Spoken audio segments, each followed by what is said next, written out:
Bene data bakundwa b'umwami Yesu Kristo, mwese abakurikira izi nyigisho tubahaye ikaze mu biganiro bya Saveur Divine.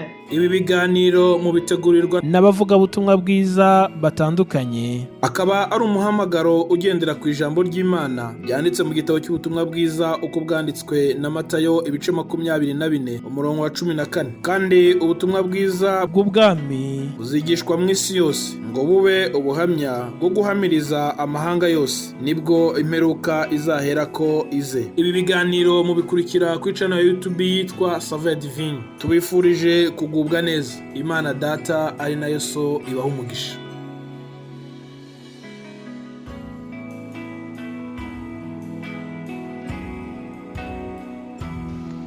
Shalom shalom bakundwa bene data dusanye gucungurwa n'amaraso y'umwami wacu Yesu Kristo. Ndabasuje mu izina ry'umwami wacu Yesu Kristo. Njye ugarutse rero kubaganiza kuri urubuga rwa Saveur Divine n'uwitwa Bagabo Joseph. Tumaze kumenyerana kandi nkuko mumaze kubimenyera urubuga Saveur Divine dusigaye bategura insanganyamatsiko zitandukanye tukaziganiraho mu gihe cy'icyumweru. Iki ni icyumweru turimo twizihiza Noheli, ni icyumweru turimo twitegura kwizihiza Noheli. Niyo mpamvu twashatse kuganira tena ku bijyanye na Noheli. Twagendeye ku ijambo ry'Imana tubona muri Yesaya ibice byaho 9 ku murongo wa 5, aho twasanze handitse ngo nuko umwana yatuvukiye duha umwana w'umuhungu, ubutware buzaba ku bitugu bye, azitwitangaza umujyenama, Imana ikomeye, Data twese mwiza, umwami w'amahoro. Nkuko mwabibonye mu bakurikiranye Saveur Divine kino cyumweru kuva yatangira, twagiye tuvuga kuri iri jambo ariko duhera aho ritangirira. Imana yaradushoboje ibinyije mu bavugabutumwa batandukanye n'abashiki bacu n'abasaza bacu batandukanye, bagiye baduhereza ubusobanuro kuri iri jambo. Bavuga ku mwana w'umuhungu, bavuga ubutware uzaba ku bitugu bye, bavuga yuko azitwa igitangaza, bavuga ubujyenama bwe, bavuga ko ari Imana ikomeye, bavuga ko ari Data twese uhoraho. Ngiye rero uyu munsi ndashaka ngo dusoze icyo cyumweru tuvuga uburyo ari umwami w'amahoro, Yesu nk'umwami w'amahoro. Reka mabwire ngo iki cyumweru turimo tugiye kurangiza twinjira mu bihe byiza bya Noheli. Abakristo bose aho bari ku isi barimo bizihiza cyangwa se bitegura kuzihiza Noheli.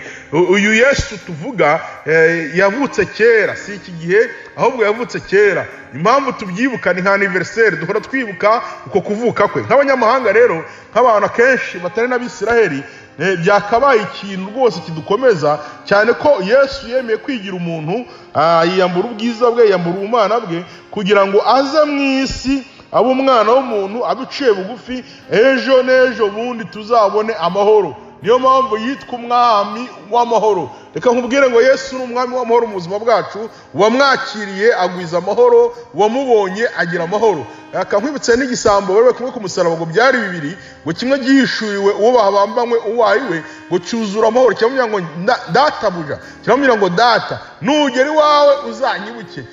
Gupfa kwacyo, kurangira kwacyo byabaye byiza kubera ko cyari gihishuriwe uwo bari kumwe uwo ari we. Iyo ugiye amahirwe ugahishurirwa Yesu, ugahishurirwa ubuntu bwe n'imbaraga ze, amahoro arakuzura, ibyari ibibazo, ibyari intambara bigakurwaho kuko ubonye umwami w'amahoro mu buzima bwawe.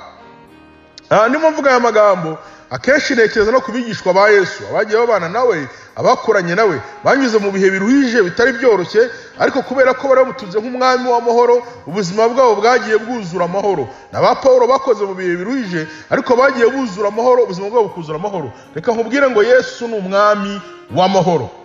Iyo mvuga iri jambo ko Yesu ari umwami w'amahoro, hari igihe njya nibuka tena nkibuka nka Stefano ngo barimo bamutera amabuye, bamugirira nabi bagira ngo bamwice, ngo ariko ngo araramye ngo areba mu ijuru, ngo arangije ngo abona Kristo, ngo abona ijuru rafungutse, ngo abona Yesu, ngo arangije ngo yumva yuzuye amahoro, ngo aravuga ngo Data ubabarire. Yesu ni umwami w'amahoro. Ndagira nkubwire ngo umutunze yuzura amahoro. Ku muririmbyi yaririmbye, yaririmbye ngo amahoro Yesu atanga, ngo amahoro Yesu aha abantu be, ngo ntagira akagero ntarondoreka, ngo ayo ngayo ngo ajya haza iyo afite bakagubwa neza. Reka nkubwire ngo Yesu ajya atanga amahoro ku muntu wese wamumenye, ku wamutunze. Twebwe aho twamuhawe nk'umwami w'amahoro, ibihe byose waba urimo, ahantu hose waba uri, uko umeze kose, iyo Yesu ari mu buzima bwawe ahinduka umwami w'amahoro.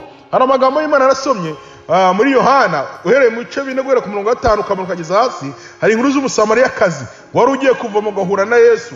Baradisikita cyane, bavugana cyane ku by'iryo riba n'abaryubatse n'iby'amazi yari ashaka nayo Yesu yamubwira kumuha. Ariko nayo nkubwire ngo Yesu yaramubwiye ngo uyu munsi ni wemera nkaguha ku mazi ntanga, uyu munsi ni wemera ugakingura umutima wawe nkinjiramo, urabona amahoro wajya gushakira hirya no hino. Reka nkubwire ngo uyu musamariyakazi wari warabujijwe amahoro no kwirirwa atwara abagabo b'abandi, wari warabujijwe amahoro n'ibyaha yari arimo. Umunsi yabonye Yesu, umunsi Yesu yinjiye mu buzima bwiwe, umunsi yamenyanye na Yesu, amahoro yatashyiwe ataha yatsindishirijwe kubera ko yarahuye n'umwami w'amahoro. Iso mu ijambo ry'Imana tena hari undi mugabo muzabone twa Zakayo muri Bibiliya tubona nawe wari umukoresha w'ikoro, yari umuntu ushinzwe ibintu by'imisoro, yari umuntu ngo wibaga abandi bantu mu buryo bijyanye n'iby'imisoro, yari gwijeho imitungo. Wari ku munsi umwe ngo yumva inkuru za Yesu gaca ahantu, warangije gwarurira cyane bajya kumureba, ngo Yesu bamubonye aramubwira ngo ururuka kuko uyu munsi ndarari wawe.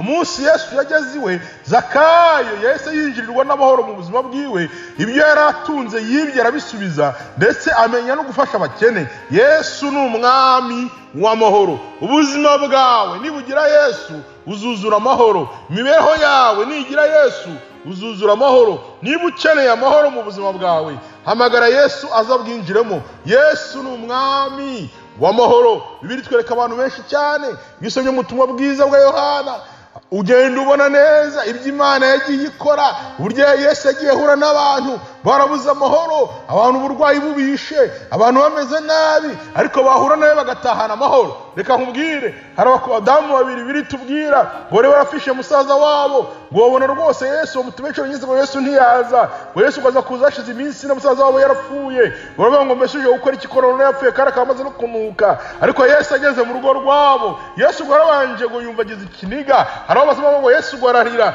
yarabitewe nuko batari bamenye yuko umwami w'amahoro yatashye iwabo. Yesu gwageze ati mukureho igitare, arangira ngo Zaka, arangira arahamagara, aravuga ngo Lazaro ngo haguruka, zuka, ngwino. Reka nkubwire ngo urugo Yesu yagezemo, umuryango Yesu yagezemo, amahoro araboneka. Yesu ni umwami w'amahoro. Urifuza amahoro? Ubayeho mu buzima wumva nta mahoro ufite? Ubayeho mu buzima wumva amahoro yawe ari makeya? Ubayeho mu buzima utewe ubwoba n'iby'isi? Ubayeho mu buzima utewe ubwoba n'ibyo ubona? Ubayeho mu buzima utewe ubwoba n'ibiri imbere yawe? Ndakwingingira kugira ngo wongere utunge Yesu mu buzima bwawe. Ni umwami w'amahoro, ahagarara hejuru y'ibintu byose agatuma ubona amahoro. Ibyakubuzaga amahoro bihagarara hejuru, ibyakubuzaga kumva uguwe neza bihagarara hejuru. Yesu ni umwami w'amahoro. Saho honyine yigeze ahuramo n'umuntu umaze imyaka 38 wari ku kidendezi, werabuze uko abigenza, yarabuze uko abigira, ariko Yesu ahuye nawe ngo amwuzurize amahoro, ataha n'uwo munsi gukira. Nubwo yari amaze imyaka myinshi atari yakira kandi aguwe nabi, ategerereje ahantu atabona umuntu umunagamo. Rero nkubwira ngo hari igihe umaze imyaka myinshi mu kibazo, umaze imyaka myinshi mu kubura amahoro, umaze imyaka myinshi mu kubura umudendezo, ariko aho Yesu yageze abantu buzura amahoro. Yesu ni umwami w'amahoro. Uyu munsi ndakwingingira kongera kumwizera, kuko Kristo ni umwami w'amahoro. Reka muri iyi Noheli turimo twizihiza y'ibi bihe bitoroshye, ubwo isi yose harimo ibintu by'ibyorezo n'izindi ntambara n'ibindi byose, ndakongera kukwingingira kugira ngo weho wiyegurire Yesu. Aho abandi bari kubura amahoro, aho isi yaburiye amahoro, aho abantu baburiye amahoro, weho ongera umwiringire. Yesu ni umwami w'amahoro, arakuzuza amahoro. Muri benshi bajya babiririmbaho bakaririmba ngo wahuye nawe, ngo wabonanye nawe, ngo wagendanye nawe, ngo wamwuzuza amahoro. Yesu ni umwami w'amahoro. Dufite ibihamya byinshi, dufite abantu benshi twareberaho, ariko Yesu ni umwami w'amahoro. Yohana nabigeze kubivugaho, abivuga ari Patimo, mu kirwa kibi, kirwa gikakaye, ahantu hatari heza. Aravuga ku munsi umwami wacu Yesu ngo nari ndi mu mwuka, ngo ngiye kubona mu bintu Yohana yabonye Kristo, waramwihishurira, ariko amubona mu buryo bushyashya. Akimubona ngo yumva amahoro yuzuye muri we, atangira kwandika iby'ikirwa yari arimo, iby'ahantu yari ari, iby'iminsi yari arimo, ntiyongeye kubiha agaciro kuko yari ahuye n'umwami w'amahoro. Yesu ni umwami w'amahoro.